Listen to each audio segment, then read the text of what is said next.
Ayanna Pressley of Massachusetts about this coronavirus pandemic. But remember, she also was impacted when she had to self-quarantine when she was possibly exposed to this whole issue. Here's my conversation with her. All right, Congresswoman Ayanna Pressley, always glad to see you. Talk about your personal coronavirus scare. I mean, you had to self quarantine yourself. Just share with our folks how scary that was for you and your family. No, absolutely. So this was, probably 14 days ago, and the situation was much different than it is now for our country, right? But what happened is that I was experiencing shortness of breath, tightness in my chest, fevers, and my symptoms were not subsiding. And I was considered high risk because my colleague that I sit next to in financial services, Representative Ben McAdams, had tested positive and in fact was hospitalized. And so I had been exposed. I also have asthma. And I also have alopecia, which is an autoimmune disease. And so for all of those reasons, I was considered high risk. So sort of what happened is I had these symptoms. They were not going away. I contacted my PCP. She then conducted an online triage. That's how they determine what category you fall into, recommended or referred me to a testing center. I went there to Mass General and was tested both for the flu and also COVID-19. Fortunately tested negative for COVID-19. I did have the flu, and so that is what was going on. But it was very frightening, and the thing that I was thinking about, my mind was racing about a lot of things, but just that if you are sick, you are also going through this alone. My husband was ready to, fight folks because he was not going to be able to be with me. And for anyone, because you have to also prioritize containment. So you're not feeling well, you're afraid. And then the people that would normally calm you and comfort you, you can't be in proximity to you. So you are completely going through this alone. But I just, I thank God that my test was negative, and I continue to lift up and send up prayers for all those that are battling this virus and for the surviving family members, for those that we have tragically already lost to this pandemic. Let's talk about just this coronavirus pandemic and really this that I'll call this lackluster federal response. I mean, you have Donald Trump standing at the podium saying states should be getting their own ventilators. We're the backup. When you talk about him questioning whether or not hospitals really need as many gowns and masks that they should. I mean, this really is not a state-by-state emergency. This really is a national emergency.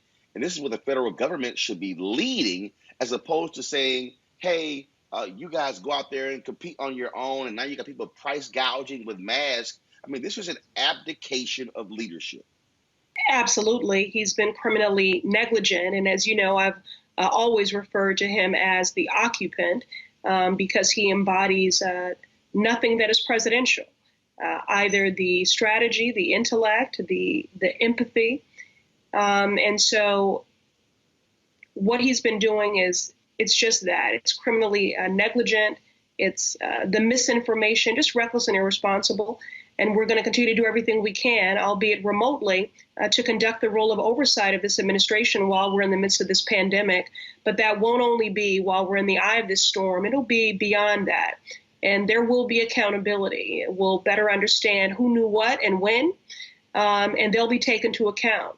Right now, what I'm focused on is making sure that the CARES Act, our third relief package, that it is equitably implemented. This virus is not one that discriminates. And so our response, both from a public health frame and an economic recovery frame, should not discriminate.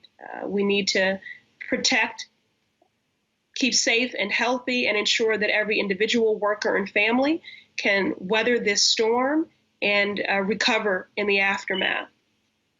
When you talk about that oversight, Speaker of the House Nancy Pelosi has created this select committee, and Republicans are already upset. They're angry about it, and which doesn't make sense because you should want to ensure that the funds are being dispersed properly. Even when Trump signed the bill, he then made this signing statement, pretty much saying, "Look, they're not going to have oversight over many aspects of this. That's the job of Congress. It is to have oversight." Well, I agree, and again, in these times, that's been one of the greatest challenges, is that the Congress, we are co-equal branches of government. It is our constitutional duty, however, the House, to be the checks and the balance. And this administration has stonewalled, obstructed, evaded all of our efforts to do that. But, we persist. I'm grateful that this special committee or task force has been put together. Certainly grateful for the leadership of our chair, Whip Clyburn, assuming the role as the head of that task force. But again, I'm focused on ensuring that on the ground, by partnering with my state and local colleagues, that the implementation, God and the devil are in the details, and we have got to be focused on the implementation and ensuring that it is equitable. Whether you're talking about the economic recovery and the stimulus funds that will, and those grants and loans and how they'll be awarded, or whether or not you're talking about access to testing and to treatment. And on that front, I do just want to say that, history has already shown us that the response is disparate. If you look at the pandemic of it didn't become a pandemic, thank God, but if you look at the H1N1, Black folks disproportionately represented the highest mortality rates of H1N1. And that's why I've partnered with Senator Harris, Senator Booker, and Senator Warren in pushing Health and Human Services to collect in real time and to disaggregate data when it comes to testing and to treatment, racial data. And in fact, I was looking at a tweet from the Associated Press reporter yesterday showing that African Americans make up 13% of the population in the state of Michigan, yet represent 35 to 40% of all deaths so far in Michigan. Right. Yeah. And can I just say, anytime we talk about race, there are those that will throw barbs and accusations of race baiting. Race does matter. And I want to be very clear. No one is accusing our heroes that are patient facing on the front lines, our doctors, of racism. What we're talking about is systemic structural racism, where Black folks will show up presenting with symptoms and they will not be taken as seriously, treated as equitably. We need the data in real time because that will directly inform how we coordinate and marshal resources. And again, this is not dramatics or hyperbole. We saw with H1N1 that Black folks disproportionately bear the burden of that virus and also of mortalities. We are also vulnerable. We all grew up with folks in our family saying that they had the sugar, and these disparate health outcomes and health disparities, like diabetes, like asthma, like heart disease, they become such a conflated part of our health identity as Black and brown folks that when people talk about folks being at risk with underlying conditions, we don't even think that means us, but it means most of us. And that has everything to do with unequal access to health care, neighborhoods that are not an ecosystem that support us thriving and being healthy, and the list goes on and on. So not only are we more susceptible to the virus, but we are more susceptible to the most severe consequences of it if we do contract it. And as a part of that, again, I think about the young man who was in Michigan, who was showing symptoms, went to the hospital, he got turned away. When I think about, again, where we are now, because this administration utterly failed early on when it comes to testing, and they're out there touting, we've done 1.3 million tests. But the problem is there's a big Rose Garden news conference where Trump has CVS and Walgreens and Walmart and how we're going to be doing all of this testing in parking lots. But the problem is that hasn't happened.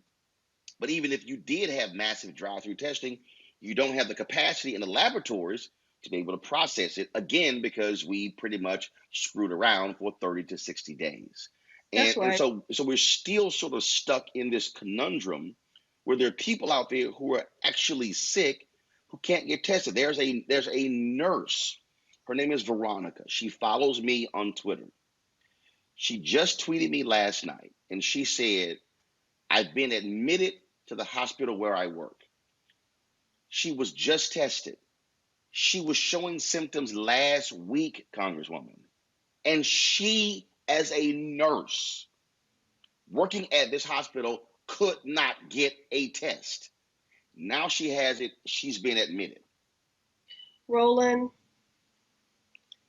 it's just criminal. There is blood on the hands of Donald Trump and his administration.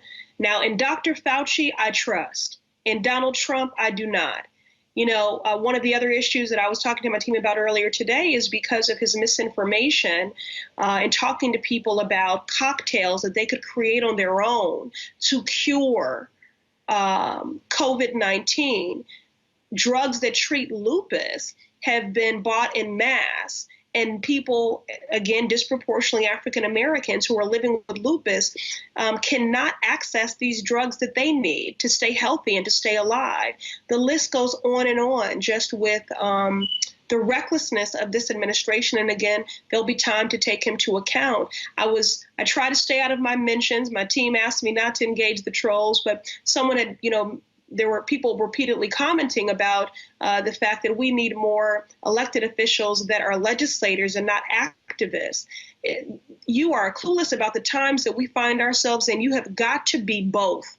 When you are dealing with every ism, the callousness, the cruelty, the chaos of this administration, you will not get anything if you are not being an activist. And now he has reduced our governors to more than activists on behalf of their states, but beggars, having to post live Twitter videos begging for equipment to keep their frontline health workers safe and healthcare workers safe, and also to ensure that patients have the equipment and the medications that they need to recover.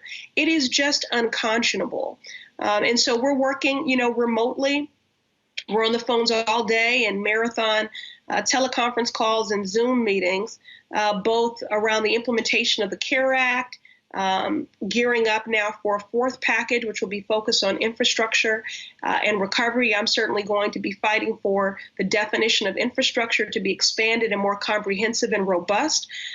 Infrastructure cannot only be about broadband and roads and bridges and transportation infrastructure. Housing is infrastructure. Childcare and caregiving, that's also infrastructure. So these are some of the things we'll be focused on. And I remain very alarmed about what is happening to our most vulnerable, and amongst those, including our incarcerated men and women who are quite literally sitting in a petri dish, being left to die. The thing about this administration is that they have been slowly killing us with their discriminatory policies and their negligence every step of the way on every issue. Now they're just doing it more bluntly. And that's true for every person who calls this country their home. When we talk about, obviously, what is happening with our personnel, when you look at these daily news conferences with Governor Andrew Cuomo, when you see what is happening with Governor Pritzker, the attacks on the governor in Michigan, really, I think what is happening here is here is a guy who, frankly, is used to trying to make a quick buck. And I think what is happening is, I think what he is doing is he is prioritizing the ability frankly, for these businesses and these companies to make a whole bunch of money off of this situation, as opposed to using the power of the federal office to be able to say, not going to happen.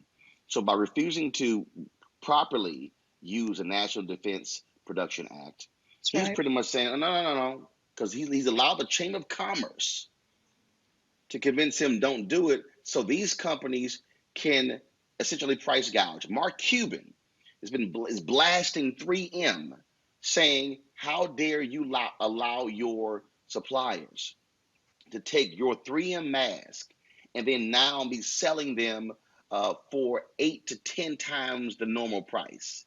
Trump doesn't want to do anything because, again, this is a way for his business people to, in this pandemic, to make millions upon millions, as opposed to saying the safety of Americans is most important to suppliers. Any of you charge more than $1. If you charge 1 cent over that, we're going to go after you. That, to me, is how you care for your citizens, and you use the power of the federal office to make it happen. Absolutely, Roland. And for those who have, said that we need a businessman running our country, let's not forget that Trump was a failed businessman, and he's also one who's void of any empathy and morally bankrupt. I think he's been gleeful in his control over supply and demand, and that he has, you can see direct correlations with his politics and how he has engaged in what governors he's been combative with, who he has celebrated and been responsive to. It is just unconscionable. And there's blood on his hands. People have died, and people will continue to die because of his science denials and because of the criminal negligence of he and his administration. And I appreciate you, Roland, excuse me, parsing your words, because I see folks online saying the federal government is failing us. No, Donald Trump is failing you and our Republican colleagues. The federal government is not failing you, because this Democratic majority Congress fought hard to make that CARES Act, which was just a massive bailout for corporations, to fight tooth and nail to center individuals, families, and workers. And the things that we did get relative to direct cash assistance and, pausing student loan payments and stopping involuntary garnishment of wages and benefits because of student loans, $100 million for the Bureau of Prisons, $850 million for our state and county jails, $4 billion for those experiencing homelessness, expanding the unemployment provisions to include self-employed, independent contractors, gig economy, artists, and all of that, is because Democrats fought for it. And we had to fight tooth and nail, for that. So the federal government is not failing you. This Democratic majority-led Congress and our colleagues on the Senate side are fighting tooth and nail. But it's a shame we have to fight this hard just to center the humanity and dignity of all people. Last issue here that I want to deal with, that is, of course, the money in this $2 trillion deal that's targeted at small businesses. We had John Hope Bryant on the show yesterday, and really trying to get African-American businesses to apply for those dollars, saying, look, there's no reason in the world we should see these small businesses, these barbers, these salon owners, people who own restaurants, who own clothing stores, people who are individual contractors. That money is there for us as well. And so just please speak on how vital that is for Black businesses to not procrastinate, to not think it's not for them, to access those dollars so we don't lose those businesses and people aren't really suffering more, and the people who they employ aren't suffering. That money is meant to keep them employing their people. That's right. And we had in mind specifically beauty salons and barbershops, any cannabis businesses. I mean, that's one of the businesses I'm, thinking about might be stigmatized in this, as they always are. And we've been fighting so hard for more of us to own those businesses. But, we want everyone to apply. I do have to say that we continue to have concerns about the capacity of the Small Business Administration. They are not used to being contacted by nonprofits, by faith-based institutions, as well as small business owners. But the grants are there, the loans are there. And the other thing is that it's first come, first serve. So many of our businesses are already starting out behind. So we need you to apply. Myself and other colleagues in the Congressional Black Caucus are looking at creative vehicles where we can do online sort of tutorials, because we know that the application process can be intimidating and somewhat onerous. And again, we have concerns about the SBA's capacity to process these loans and grants quickly, but we need you all to apply. And in the meantime, for the fourth package that will be focused on recovery, we'll continue to fight for an equitable economic stimulus to ensure that our businesses are not left behind as they have been so many times before. All right, then, Congresswoman Ayanna Pressley. Certainly appreciate it. Thanks a bunch. We're going to keep plugging away and keep informing our people so we have all the right information. All right. Stay safe and healthy. Thank you. All right. Take care. Hey, fam, I want you to like, share, and subscribe to our YouTube channel, youtube.com/Roland S. Martin. And don't forget to turn on your notifications.